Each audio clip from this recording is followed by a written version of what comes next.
Mixing with Mike, boot camp tip: add depth with early reflections.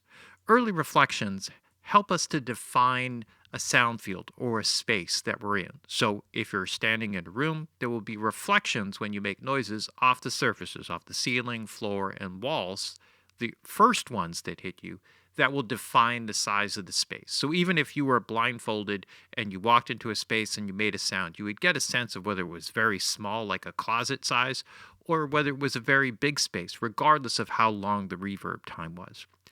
The importance of early reflections is that it triggers binaural cues in our brain that allow us to perceive depth and space. And so the importance of early reflections in a mix helps to really open up and expand the sound field of all the individual tracks that you're working with. Now, when you work with reverbs, and let me just call up one over here that I have with the drums, like the H reverb. Many reverbs will have some kind of a mix control where you can mix in the reverb tail and the balance of that versus the early reflection. Sometimes they'll be on separate sliders so that you can mix them in independently. The idea of setting up, if you just want to set up a reverb and not isolate out the early reflections, start by pulling the mix control down to early reflections, set the size of the space to find the basic size that you want for the reverb, and then mix in the reverb, and then you'll have much more flexibility in terms of how dense you make the reverb, what tonal coloration that you want with it, what shape you want with it, and it will all fit into that defined space. It's actually incredibly simple, and it's a very powerful tool as a way of creating depth in a mix. So the way that I've used it here, I have a whole series of different early reflections. Many are just a simple tape slap, offset delays. This one has a bit of modulation, somewhat like a chorus effect, right? So that is a form of early reflection because it helps to establish a framework for the positioning, in that case, of the bass. With the early reflections, I used a more complex pattern with a kind of relatively small size space. These are just the reflections that will define a certain three-dimensional field or depth for the drums. Most of the rest are just variations on this with shorter or longer times. In this case, a very long one for some keyboard elements that I want to actually, or guitar elements in this case, that I want to have more depth on them.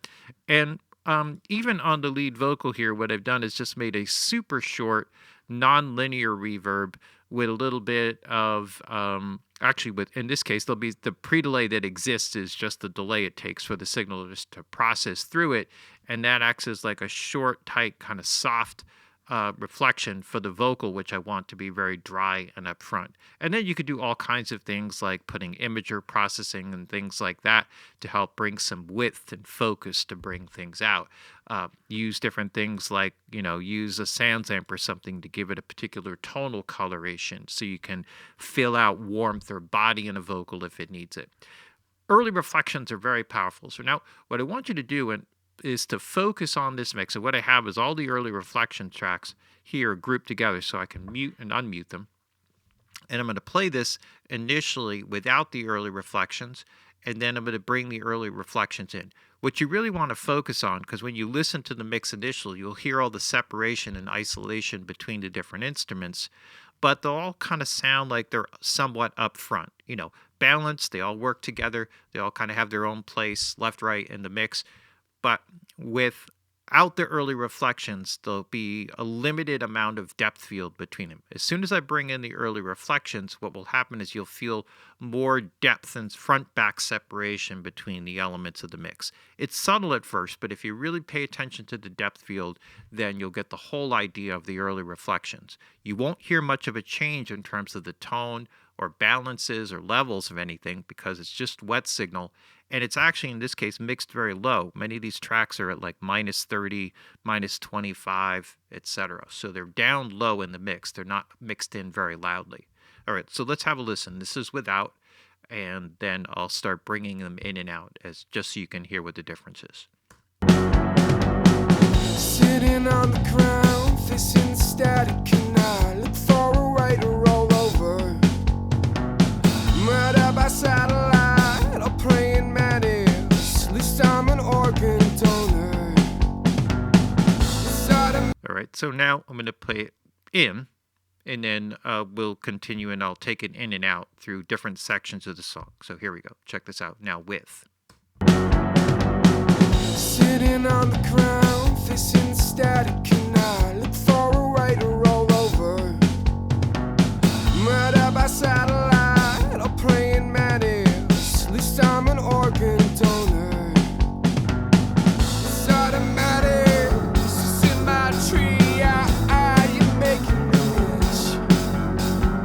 Sentimental, suicide, no other way to resist. It's automatic, you're not on call. It's automatic, you're not there. It's automatic, you're not on call. It's automatic, you're not there.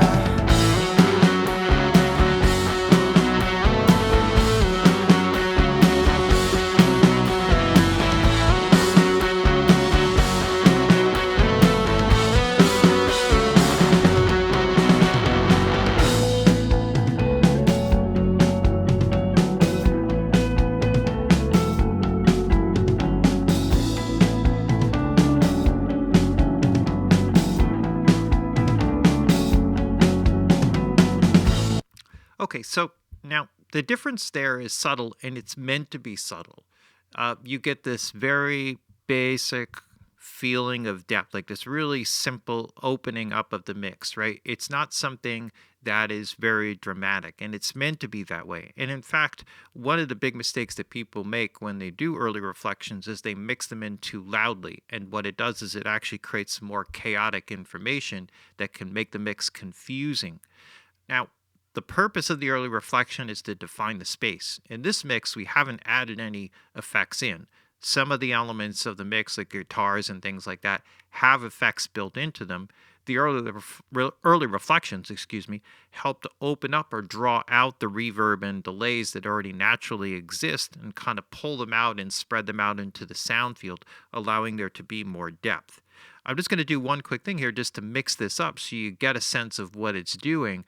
But it's not something that I generally go to because as soon as you start to hear it, you'll start to hear how it starts to make things confusing. So here we go. We'll do a quick listen.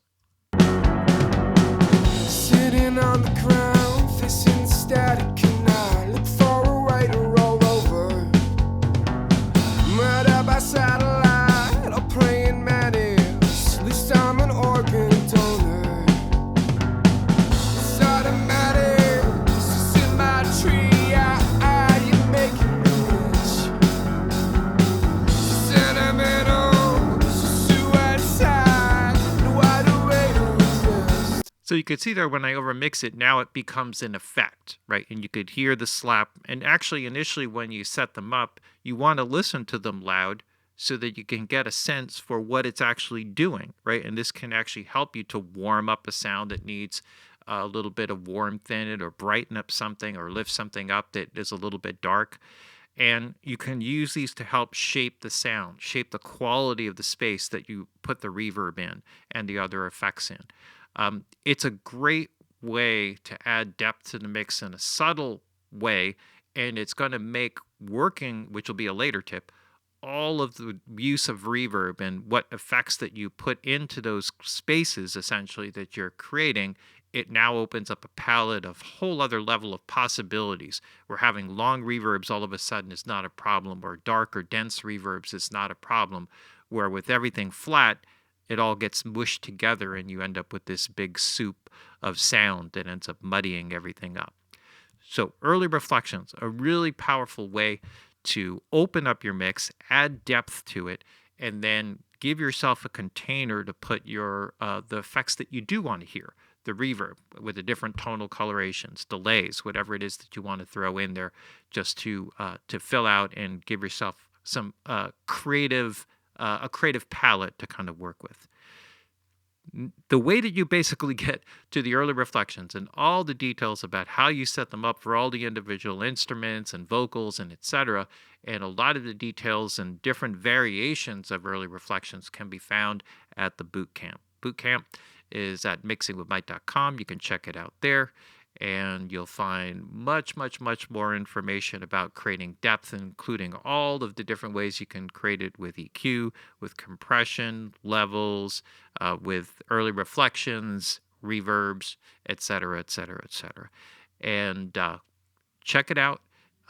It's a 52-week course that focuses on the art of mixing. You'll get loads of multi-tracks.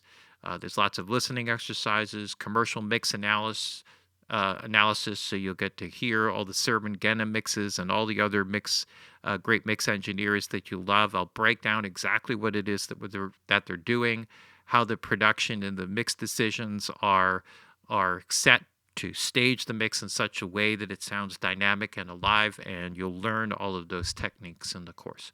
So check it out at mixingwithmike.com, Mixing Bootcamp. There's your Mixing Bootcamp tip: add depth with early reflections.